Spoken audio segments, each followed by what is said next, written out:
Hello, नमस्कार। BN Hindi story में आपका बहुत-बहुत स्वागत है। आचार्य रामचंद्र शुक्ल द्वारा लिखित मित्रता कहानी का अगला भाग प्रस्तुत करने जा रही हूँ। हमें उनका पल्ला उसी तरह पकड़ना चाहिए जिस तरह सुग्रीव ने राम का पल्ला पकड़ा था। मित्र हो तो प्रतिष्ठित और शुद्ध हृदय के हों, मृदुल हों और पुरुषार्थी हों, शिष्ट हों, सत्यनिष्ठ हों, जिसमें हम अपने को उनके भरोसे पर छोड़ सकें और यह विश्वास कर सकें कि उनसे किसी प्रकार का धोखा ना होगा। जो बात ऊपर मित्रों के संबंध में कही गई हैं, वही जान पहचान वालों के संबंध में भी ठीक है। जान पहचान के लोग ऐसे ही हों जिनसे हमें कुछ लाभ उठा सकते हों, जो हमारे जीवन में उत्तम और आनंदमय करने में कुछ सहायता दे सकते हों, यद्यपि उतनी नहीं जितनी गहरे मित्र दे सकते हैं। मनुष्य का जीवन थोड़ा है, उसमें खाने के लिए समय नहीं। यदि का खा और गा हमारे लिए कुछ नहीं कर सकते हैं, ना कोई बुद्धिमानी या विनोद की बातचीत कर सकते हैं, ना कोई अच्छी बात बतला सकते हैं, ना सहानुभूति द्वारा हमें ढाँढस बंधा सकते हैं, ना हमारे आनंद में सम्मिलित हो सकते हैं, ना हमें कर्तव्य का ध्यान दिला सकते हैं, तो ईश्वर हमें उनसे दूर ही रखे। हमें अपने चारों ओर जड़ मूर्तियाँ सजाना नहीं है। आजकल जान-पहचान बढ़ाना कोई बड़ी बात नहीं है। कोई भी युवा पुरुष ऐसे अनेक युवा पुरुषों को पा सकता है, जो उसके साथ थिएटर देखने जाएँगे, नाच रंग के साथ जाएँगे, सैर-सपाटे में जाएँगे, भोजन का निमंत्रण स्वीकार करेंगे। यदि ऐसे जान-पहचान के लोगों से कुछ हानि ना होगी तो लाभ भी ना होगा, पर यदि हानि होगी तो बड़ी भारी होगी। सोचो तो तुम्हारा जीवन कितना नष्ट होगा यदि ये जान-पहचान के लोग उन मनचले युवकों में से निकलें जिनकी संख्या दुर्भाग्यवश आजकल बहुत बढ़ रही है। यदि उन शोहदों में से निकलें तो अमीरों की बुराइयों और मूर्खताओं की नकल किया करते हैं, दिन-रात बनाव श्रृंगार में रहा करते हैं, महफ़िलों में ओ हो, वाह-वाह किया करते हैं, गलियों में ठहा-ठा मारते हैं और सिगरेटें का धुआँ उड़ाते चलते हैं। ऐसे नाविकों से बढ़कर शून्य निस्सार और शोचनीय जीवन और किसका है?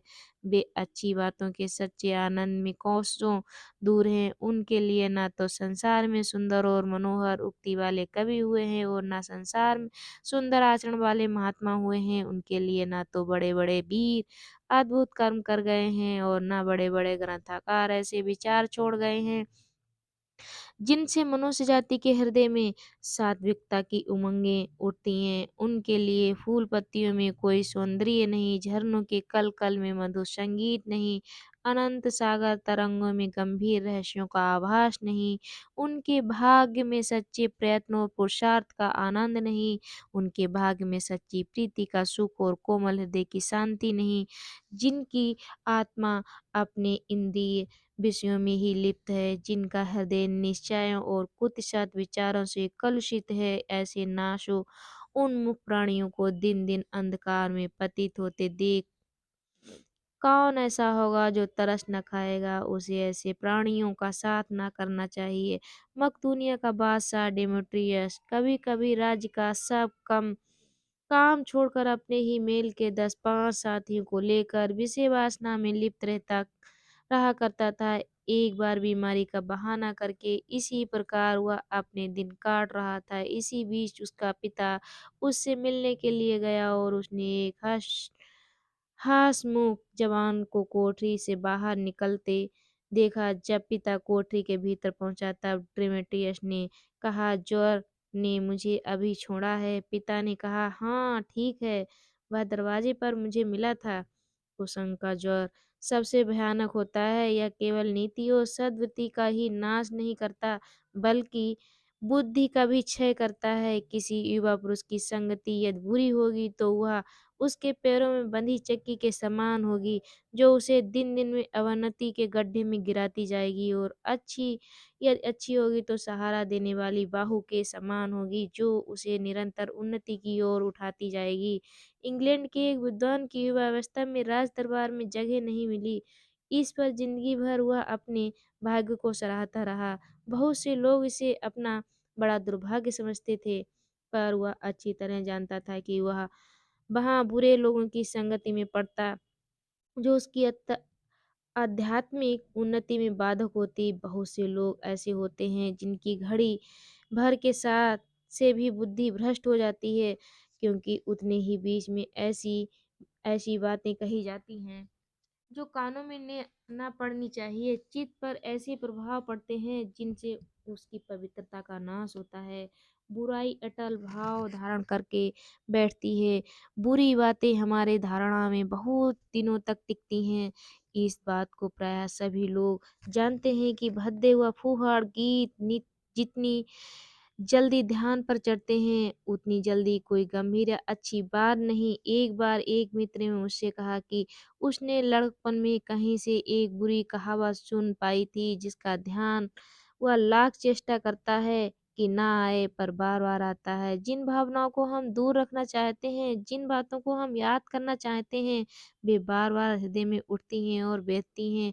अतः तुम पूरी चौकसी रखो, ऐसे लोगों को कभी साथी ना बनाओ जो अश्लील अपवित्र फूहड़ बातों से तुम्हें हंसाना चाहते हैं। सावधान रहो, ऐसे ना हो कि पहले पहल तुम इसे एक बहुत सामान्य बात समझो। सोचो कि एक बार ऐसा हुआ, फिर ऐसा ना होगा, अथवा हमारे चरित्र बल का ऐसा प्रभाव पड़ेगा कि ऐसी बातें बकने वाले आगे चलकर आप सुधर जाएँगे।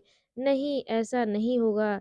जब एक बार मनुष्य अपना पैर कीचड़ में डाल देता है, तब फिर वह नहीं देखता कि वह कहाँ और कैसी जगह में पैर रखता है। धीरे-धीरे उन बुरी बातों में अभ्यस्त होते-होते तुम्हारी घृणा कम हो जाएगी। पीछे तुम्हें उनसे चिढ़ ना मालूम होगी, क्योंकि तुम यह सोचने लगोगे कि चिढ़ने की बात ही क्या है।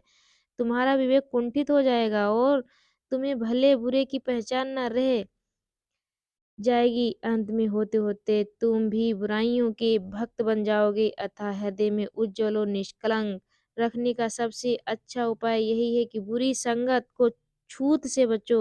यही कहावत है कि काजल की कोठरी में कैसे होशियानो जाए, एक लीक काजल की लागे पे लागे लागे।